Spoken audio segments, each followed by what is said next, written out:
when you open a present, you're not looking for like the name of what the product is in the box. You're looking like, oh, like this is the thing. This is amazing. And you're thinking of all the things you're going to do with the present you just opened. And so that's what it really, the first glance at a sales page, that's the feeling people should get. We should be speaking to what is going to become possible for them with this offer.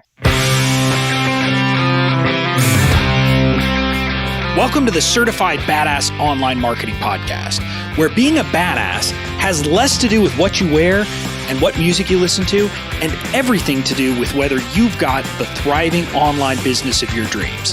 I'm your renegade thinking Harvard Law grad turned online entrepreneur host, Bobby Klink. In my years building my thriving business, the most important lesson I've learned is that being a badass online marketer isn't about secret strategies or ninja tactics. It's about doing the basic stuff right and showing the F up. So each week here on the show, you'll get clear, easy to execute guidance on how to build your online business and a swift kick in the ass or two to make sure you're getting it done. Hey there, welcome to episode 145 of the Certified Badass Online Marketing Podcast. I'm your host, Bobby Klink, and today's episode is a really good one. I've got an interview with my friend, Kate Dramis, who is an awesome copywriter. She's a copywriter for James Wedmore, and I met her through that community, and she is really good about helping to teach entrepreneurs how to really write great copy and how to find their message. But before we get to the interview, I've got to talk about something. And I've got to talk about something because, see, this interview happened before the world got turned on its head. You know what I mean. Before the coronavirus came around. But I'm recording this intro after. In fact, I'm recording this intro on Monday, March 16th, which is the day that the federal government announced that, we should not be in groups bigger than 10. And there's suggestions that this is going to be going on well into the summer. So I want you to understand that I get that. And I wanted to put that out there because when you listen to this interview, you're not going to hear anything about that. And you're not going to hear about that because this episode was recorded. The interview was recorded well before. And I want you to understand that I'm going to still be here for you. I'm going to keep showing up. I will be here for every single episode that I would have in the past. And I'm going to keep telling you like it is. And I'm going to keep giving you the information that I think you need about online marketing. And I'm going to tell you that in the next episode, in episode 146, I'm going to talk a little bit more about what I think we should be doing, can be doing, etc., in light of where we are in today's day and age. So that's coming up this Friday. But in the meantime, I want you to listen to this great interview where my friend Kate Dramis gives a ton of great value about how to write good copy for your business. So without further ado, here's my interview with Kate Dramis. Hey, Kate, welcome to the show. Thank you so much for having me, Bobby. Now, I'm excited to have you here because we're talking about one of my favorite things, copywriting. I mean, who doesn't love copywriting? Right, exactly. Although it's funny, I think a lot of people hate copywriting and think it's so hard. Mm-hmm. But we met through James Wedmore's world, and you are his copywriter. Is that right? That is correct. And that's pretty high marks because I listen to him talk and he just rattles off copy like he's like in regular language. So that's pretty awesome. But I want to talk to you for a second. I want to start the conversation with just a quick little introduction from you. I've done my formal intro, but tell my listeners a little bit about yourself. Yeah, so I am a conversion copywriter, which is basically a fancy way of saying I help people write things that get people to buy things and take action. And I got into this world really by accident. I've always been a writer. I did the whole ad agency thing for a while and then just kind of fell into conversion copywriting and was like, oh, this is fun.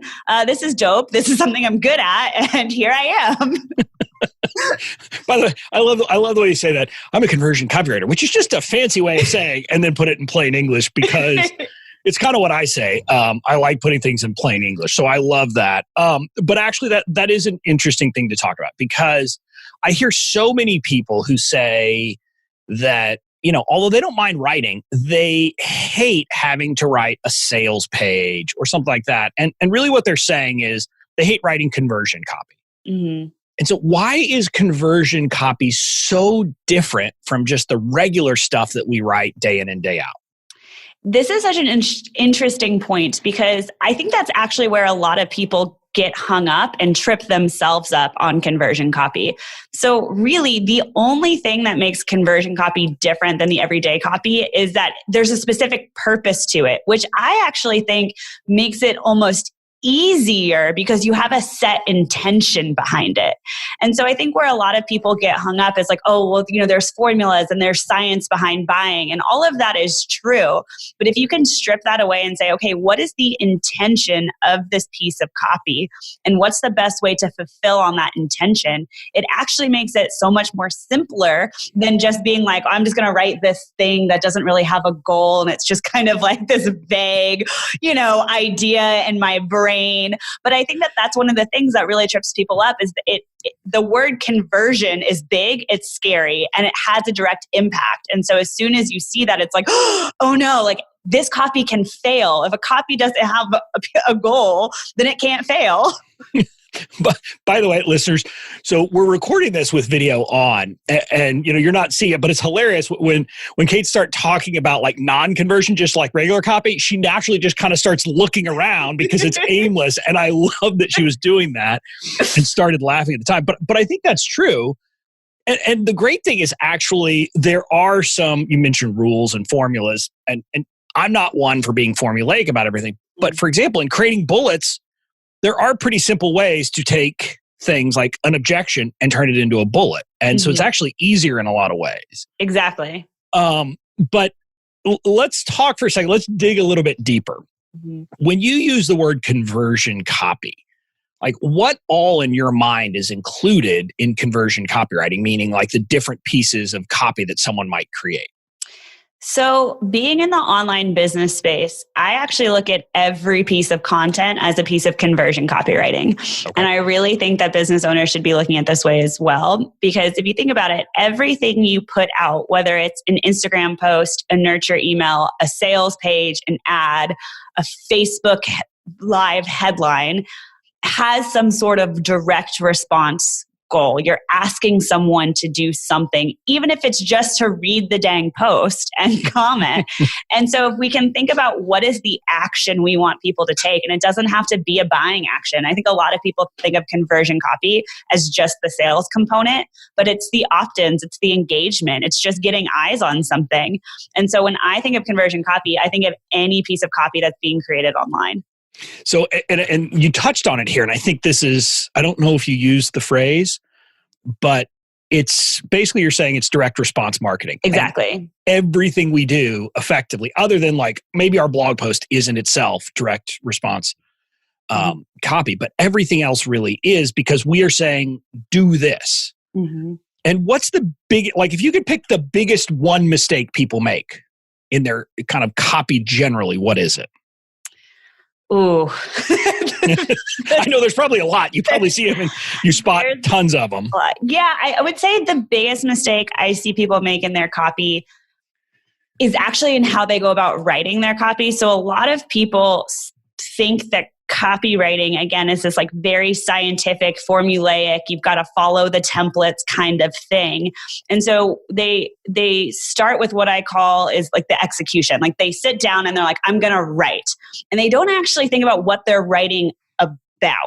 They don't actually think about the messaging behind the copy. And this is where so many pieces of copy tank and they don't work, and people waste thousands of dollars, hiring copywriters, and I'm all about hiring a copywriter. I am a copywriter, but they waste money outsourcing a blind spot because they're not sure how to actually communicate in a way that gets people to take action. And so the biggest mistake I see people make is they just start writing, rewriting, and they never address the core issue, which is that their messaging is just off. Yeah. And before we hit record, you said that great copy is the execution of great messaging. And that is such a quotable. I hope you have that pasted all over Instagram because you should. It's everywhere. Okay. But explain what you mean by that. So I like to look at it as like you could buy the greatest Ferrari and you could, have a really great paint job and like, I don't know, get great tires. I don't know a lot about cars, but like great tires and like do the rim thing and like you can soup it up and like all of that stuff. But if you don't put any gas in the Ferrari, it's not going to go anywhere. And this is what I see people do with their copy. So they they make it catchy and they put their personality in it and they add some flair and they get the super cool template, but there's no gas. There's no actual messaging in it. And so if what you're saying is not enough to get someone intrigued or to take that next step, then it doesn't matter how well it's written. It doesn't matter that you followed, so-and-so's template that converts at 75%. Their messaging is what's converting. Well, and here's the thing. I intuitively know the difference, but I'm betting that a lot of my listeners are saying, wait a minute, what's the difference between copy and messaging? Mm-hmm. So can you kind of explain that difference to help people start to understand it? Yeah, absolutely. So your messaging is what you say. It's it's like what you're saying before, during, and after your launches to move people into action. It's your positioning for your offers, your positioning for yourself. It's the objections you're overcoming. It's really the meat of your brand. It's who you are, what you stand for, and how you're going to help people. The copy is that messaging put in the written word. So it's how you actually communicate that message in an email, on a landing page. It's the actual execution of it, which is why it's so important to get clear first on like the guts of it, right? So like, what is it that I say? How do I position my offer in a way that sounds like something people actually want? What are the objections that I'm overcoming? What are the beliefs I need to shift to get people on board? Okay, now, how do I say that in a way that's concise? How do I actually write that in a way that's clear? How do I communicate that at a fourth grade level? That's where we start to get into like the execution and best practices of copywriting. Yeah. And I love that. So in a sense, the messaging is, think of it as kind of, I don't want to say boring, but the boring stuff of here's the information I need to communicate to my readers or listeners or whatever. And the copy is the sexy version of that. Is that a good way of putting it? Exactly. And so one of the things that I know James talks about a lot, and I'm sure you know it, is having your core premise in a sense. And I don't know if he uses that word, but you have a kind of a core premise of your launch, but hopefully you also have a core premise of your brand. Mm-hmm. How do people figure that out? I'm going to talk about this next week, but if you have any guidance on how people can figure that out, I would love to hear it. Yes, I love this. So actually, in my world, we call it the secret sauce. Yep. And I love this because I think this is something that people they get really tripped up on. Like they're like, I don't have anything special. But I'm like, your secret sauce is actually just what you do. And your core premise, your secret sauce, your vehicle, whatever you want to call it. It's literally just what you do and how you get people results. And I like to look at that in two layers. There's what you do in general. So for me, I'm a copywriter. So copy is how I get people results. That is the way that I'm going to move you from point A to point B. So that would be my, core premise, is that getting your copy down is the best way to increase your launches, sell out your offers, etc. Beyond that, there's a certain way that I approach copy, and unearthing that just took me sitting down and looking at every copywriting project I've ever worked on and saying, okay, what's step one? What's step two? What's step three? And everyone has a unique way that they do their thing. They have a thing they do, and then they have a unique way in which they do it. So I call that your layer 2 secret sauce. Yep. So it's really getting clear on okay, how do I get people results? And then specifically, what's my process in using that thing? Yeah. And listeners, since, hopefully a little bit about what I do, one way to think about it is my level 1, as Kate explained it, my level 1 statement would be something along the lines of building a raving fan base is the best way to build a lasting, thriving online business. My level 2 would be talking about what I call my fans framework, which is the more specified version of how I teach people to build that raving fan base. So I hope that gives you some context to understand this difference. And once someone has figured out let's say their core messaging, and one of the things you mentioned there is understanding objections and beliefs that need to be shifted. How do you figure, you're not a coach on this necessarily, but how do you suggest to your clients, if they're struggling with that they go and figure that stuff out?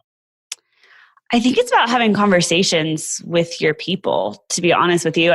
That is one of the big things that I encourage all my students to do is actually get out there and talk to people. I think we forget sometimes because we work online that like there's a human sitting behind the other side of the computer. I mean, you're talking to a person, and people are going to tell you their objections all day long. When a student comes to me and they say, I don't know what the objection is. I don't know where they're not buying. I'm like, BS, go back. Like, look, people are more than happy to tell you why they're not going to do something. Yeah. And I think it's the art of listening, right? It's looking at when someone's like, oh, well, I don't really have the time, seeing that as an objection. When someone's like, oh, I don't need to learn copy, seeing that as an objection and getting to the root of, oh, well, what makes you say that?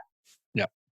And I think that's great because one of the things I talk about a lot is you need to map your customer's journey. And that means understanding where they are, what their objections are, what their internal beliefs are, all of that stuff. And it's something that you would love this, Kate. When I say that 90% of the time that entrepreneurs struggle, it's because they don't have their messaging dialed in, and they don't have messaging dialed in because they don't understand their people.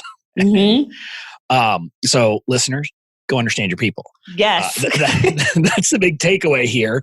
But I do want to talk a bit more about, you mentioned beliefs that need to be shifted. Mm-hmm. And I think this is a concept that you and I get because we talk about it with people all the time. But I think a lot of people don't get that. Can you dive deeper into what you mean by that and maybe give some examples? Yeah, absolutely. So at any level, there's something preventing your tribe from getting the results they've wanted. And so I like to pose a question of, why have all the free trainings and paid trainings and different steps and methodologies not worked for them yet? And typically this comes down to a belief level. They have some sort of belief about the way in which they need to get results. They probably have several. That's preventing them from implementing strategies and tips and tricks and all of the things to actually get results. And so it's our job to look at what those beliefs are and present some alternative beliefs that might help them out a little bit more. So tangibly, I'll use my business as an example. I see a lot of people who say, oh, my launch didn't work, so I need to go rewrite my sales page. That is an ineffective strategy. That's not helping you because it's not your sales page. That's the problem. It's your messaging. Yep. And so I need you to understand that in order for you to even be on board with the way in which I approach copywriting. So I'm doing two things. One, I'm helping clear some stuff that's not working for you. And two, I'm helping you see that there might be a better way. And in order for you to see that as a better way, you have to kind of be on board with the fact that messaging is important. It's part of my methodology. Well, I hope you didn't just, tell people not to hire copywriters, but no. But I think there's an important point there. One of the things that I hope everyone takes from this episode is if you get your messaging right, you're 80% of the way there. I don't know what percentage you would say. The copy is nice, but great copy without good messaging is not going to work. Great messaging without great copy will work a good part of the time. So I love that you're talking about that.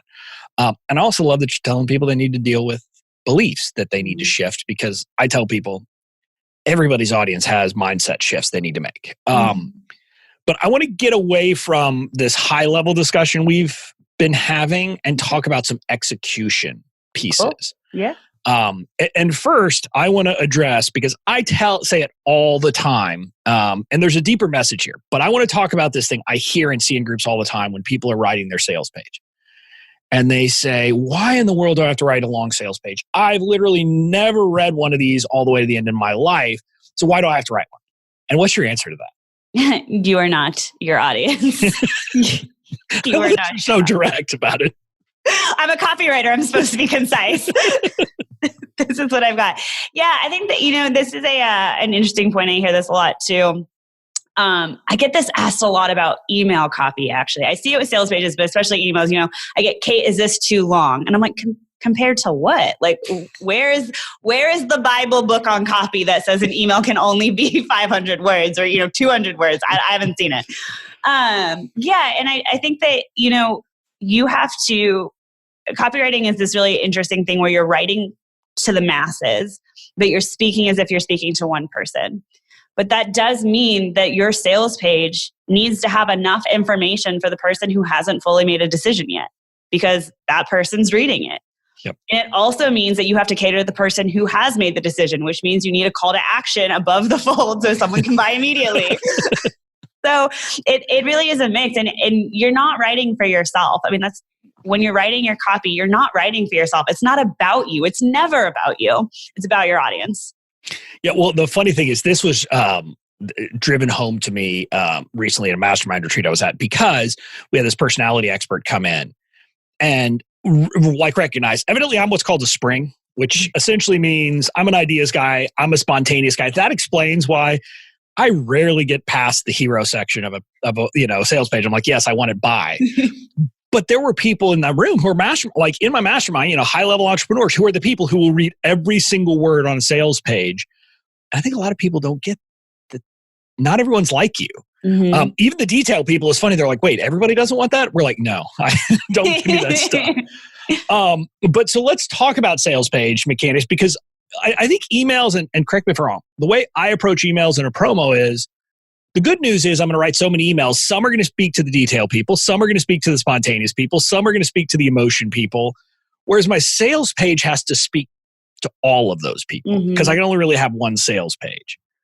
So what are best practices in creating your sales page to try to speak to everybody?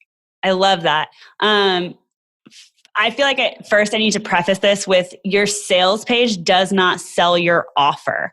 Yep. And so many people rely on their sales page to sell their offer. Really, it's everything before, right? It's everything you're talking about. Your emails, your whole entire launch makes the case for what you're offering. So people should be somewhat sold by the time they hit their sales page, which should take a little pressure off of people who are like, I don't want to, I got to get this sales page thing 1,000% correct. But with that being said, a sales page is a really effective way for the people who aren't yet convinced, give them additional details. And it's really about, I like to look at a sales page as a journey. So we want to address where someone is so they can identify themselves on the page. We want to show them where they want to go so they can see what's possible for them. We want to show them people who've been there before and have made it to the other side. So they're like, okay, yes, I can do this. And then we want to give them enough of the details of the offer that it's actually tangible for them, but to speak to those details in a way that's benefit focused, not feature focused. So, sell the movie night, not the couch. Yep. Yep. Well, and then also we deal with objections, and we do that throughout. But so I do want to talk about a couple things there. One, I'm going to want to talk about this, speaking about features versus benefits, because I think that's something that trips a lot of people up. Mm-hmm. So is there a way that you can help people think about, how do I turn a feature into a benefit? Or would you say just don't even talk about the feature? I like to say, look at the feature and ask yourself, so what? So if you have 5 weeks of coaching, that's awesome. Why should I care? What's it going to enable me to do? What's the actual thing I'm going to get out of those 5 weeks of coaching? Because we do want to talk about the features, right? If you have 5 weeks of coaching, that's awesome. Put that on the sales page. People need to know that. That's valuable. But we need to assume that people don't understand why it's valuable and what they're going to get out of it. And a really easy way to do that is to list a feature and then add so that and list the benefit. It's the easiest way to transform your features into benefits. It's just feature so that you can benefit. Yeah. And that I was hoping you went there, because that is the basic level. As you go from feature so that, and then some people will then even add comma, which means, and add a meaning to the benefit. But you don't have to go there, listeners. Just if you will take, here's the feature so that, and put the benefit, you will be there. So I love that you did that. Now, other than, and that's often in bullets and things like that, but let's talk about headlines, because this is one of the things I see people, I don't want to be mean, but screw up. And I'm talking, there's headlines throughout the page, but let's talk about the very first thing people see on the page. Too often I see people, like, they literally list the name of the product. That's the first thing on the page. What's wrong with doing that, Kate? No one cares, to be honest with you. I'll sound harsh. I'll be mean, Bobby. I'll take it.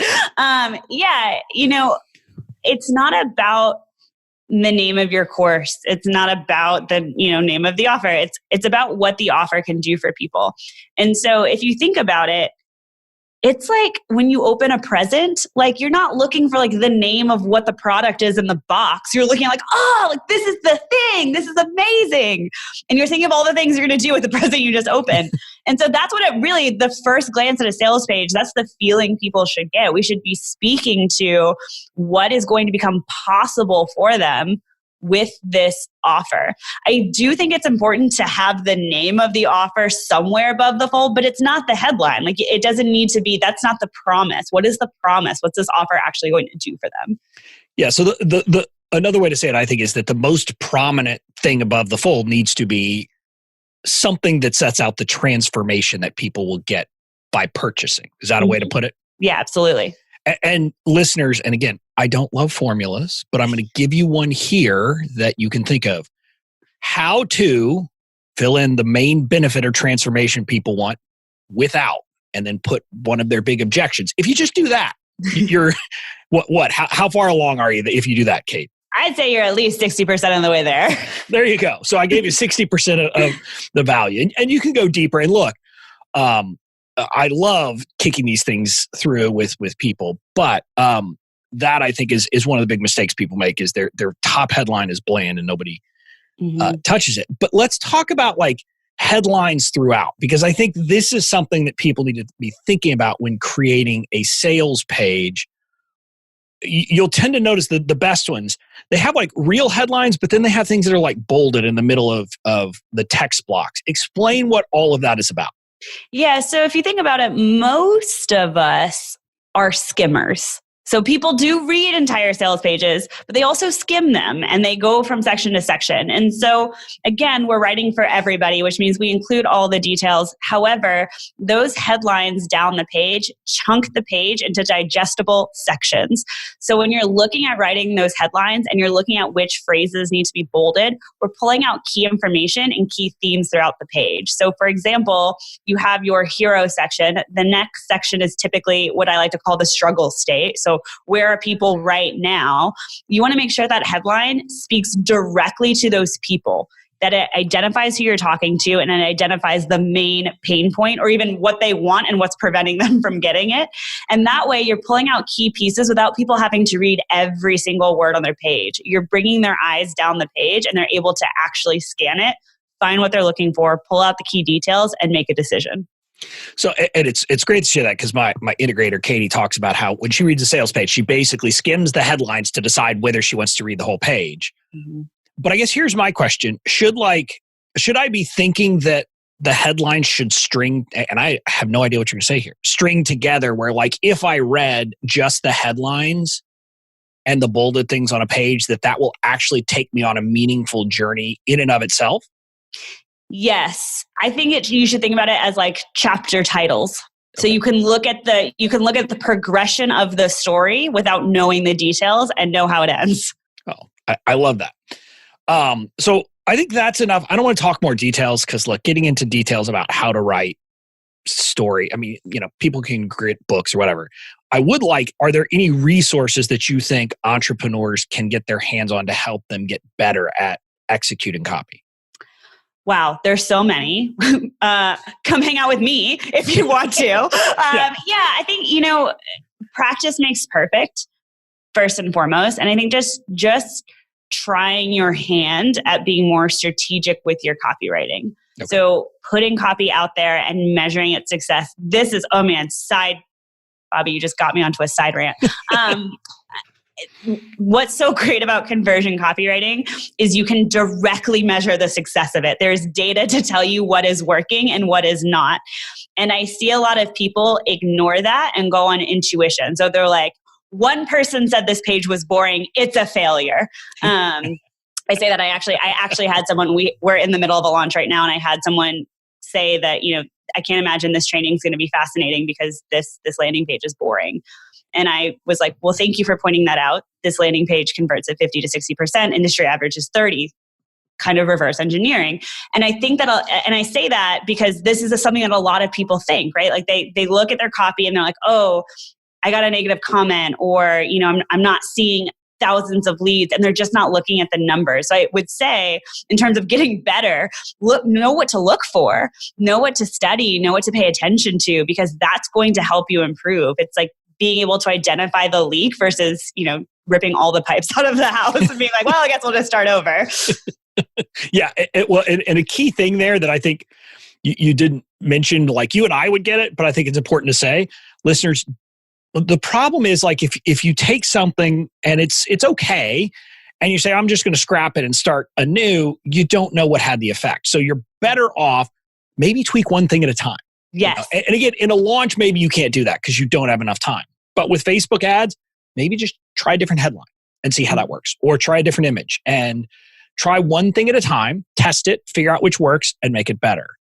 So I think that's great advice. But I did want to talk about, I want to go back to something that I think is much more fun, which is shifting beliefs. Because I know you know how to do this quite well and most people don't.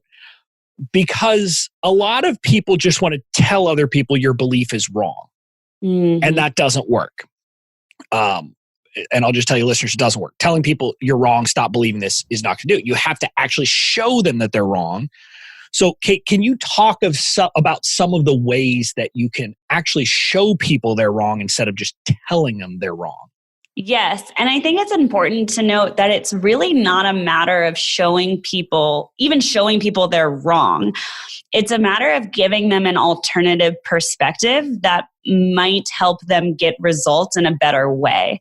And I think that if you can come from that angle first and foremost, it changes the entire tone of what you're saying. Because what's wrong and what's right? Who's to say? To quote James, right? Like, there is no such thing as truth. So let's not go down there. That's get super woo, but I'll let him do that. So it's really about showing them an alternative way of doing something. And that then becomes just giving them, something like a counterexample or building, a metaphor to show maybe something that's a little illogical. Like, I use the Ferrari to talk about why you don't want to just spruce up your copy without messaging. Giving them examples, actual tangible examples, data that they can use to see. So it's not just your opinion versus theirs. When we battle in opinions, that's where this becomes really ineffective, because then it's just that, no, my opinion. When it becomes actual data driven, actual strategy, actual examples, testimonials, case studies, that makes that so much stronger. Yeah. And so I think that's great. And listeners, if you've read my copy over the time, I have an example kind of like the Ferrari one. It's very different, but I use the example. I say, thinking that, if your business is struggling, that all you need is some fancy tool or technique is like thinking that if you can't cook, all you need is to buy a $5,000 chef's knife. And then all of a sudden you're going to be a great cook. And that's an example of one of those metaphors where people intuitively get in a different space. Well, yeah, that's not going to help. And it helps people be brought around. And I love, so you talked about counterexamples. Now, this is something I struggle with, Kate, and I hope I'm not putting you on the spot. But I know James always talks about chunking up and chunking down. What's the difference between the two? Can you explain those?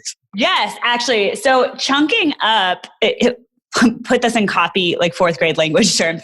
Chunking up is basically just bringing something out of the details into a higher level. I like to look at it as like massive exaggeration, right? Okay. So that would be like saying, instead of like me and Bobby are talking, like everybody's talking. Like it's just bringing it into a higher level. Chunking down is getting more and more and more specific. Okay.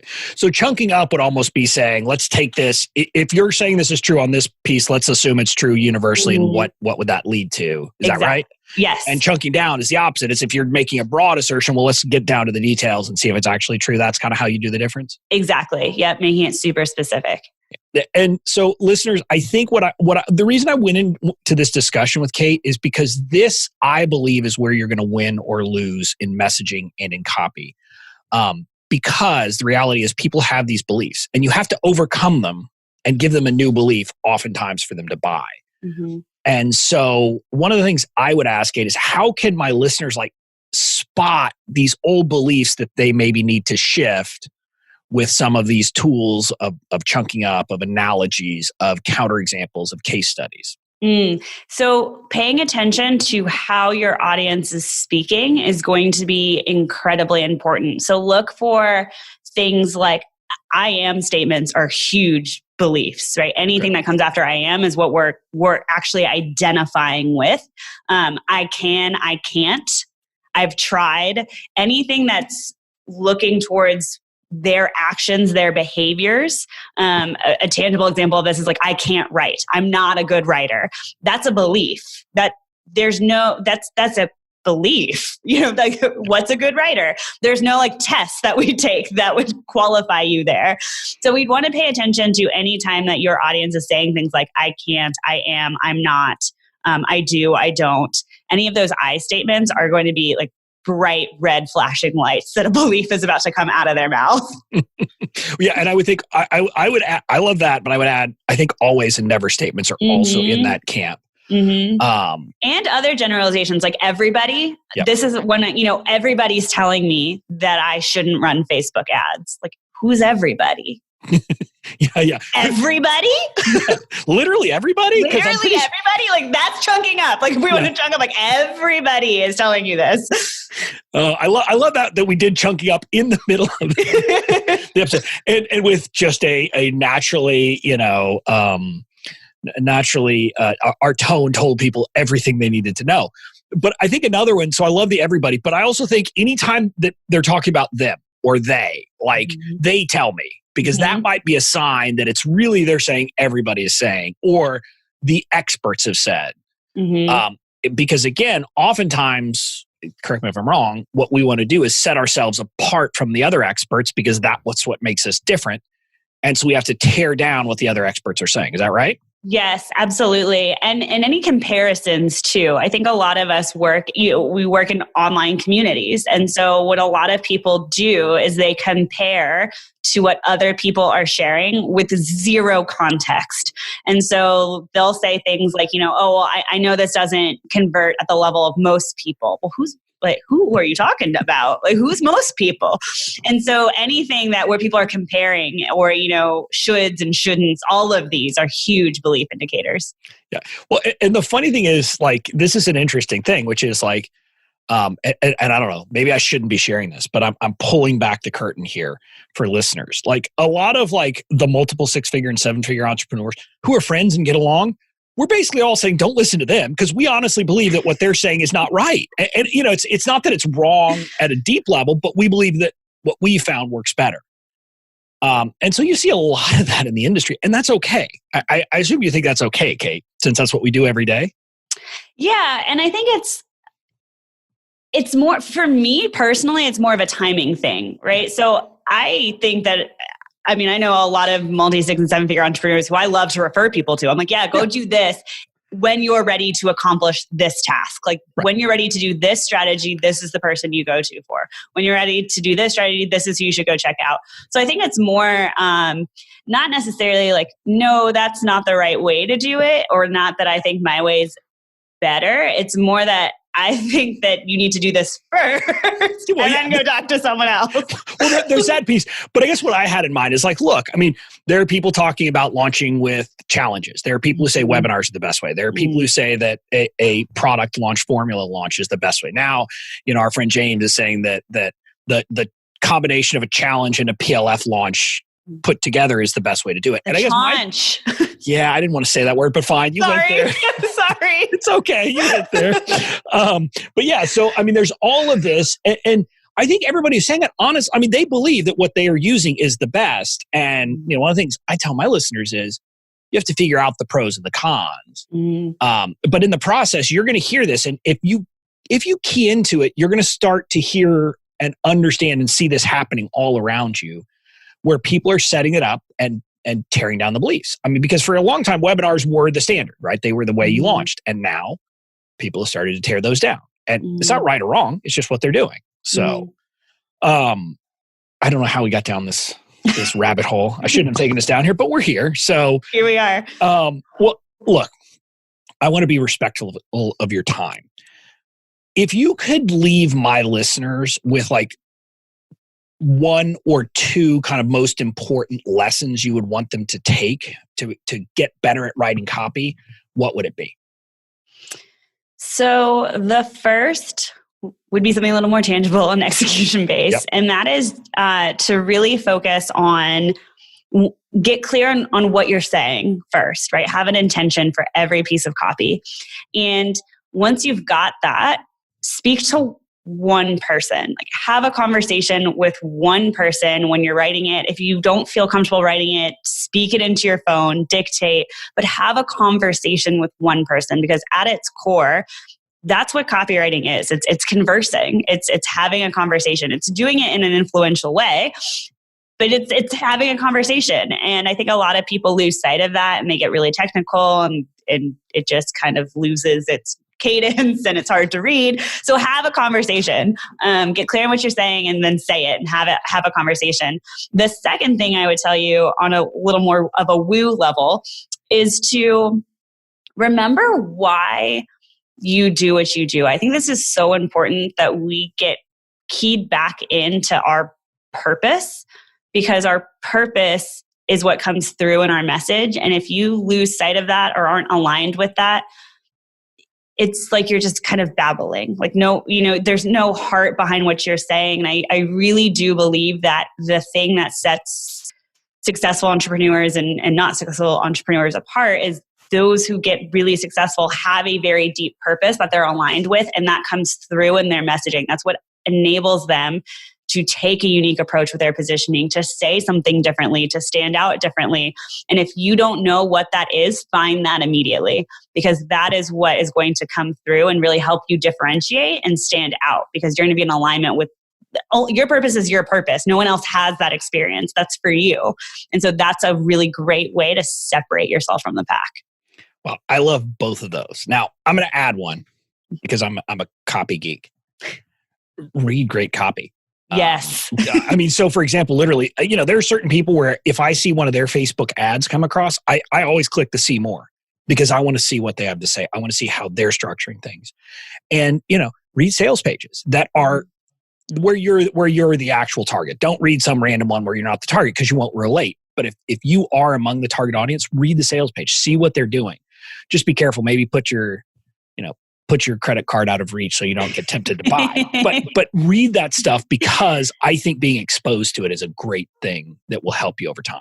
Yes, absolutely. Okay, Kate. So this has been fantastic. All my listeners need to go follow you, listen to your podcast, because you've had some really great guests on there. I know that for sure. My favorite one is Bobby Klink.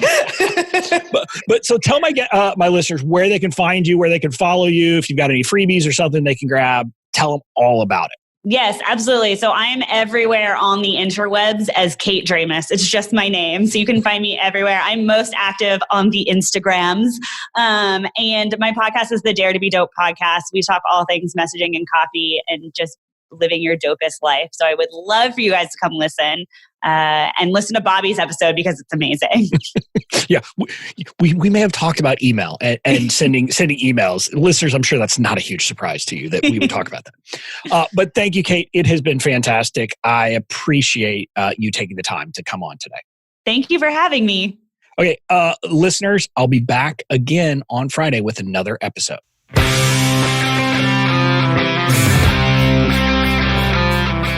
That's it for this episode of the Certified Badass Online Marketing Podcast. Make sure to tune in next time. And in the meantime, go out and build the badass business of your dreams.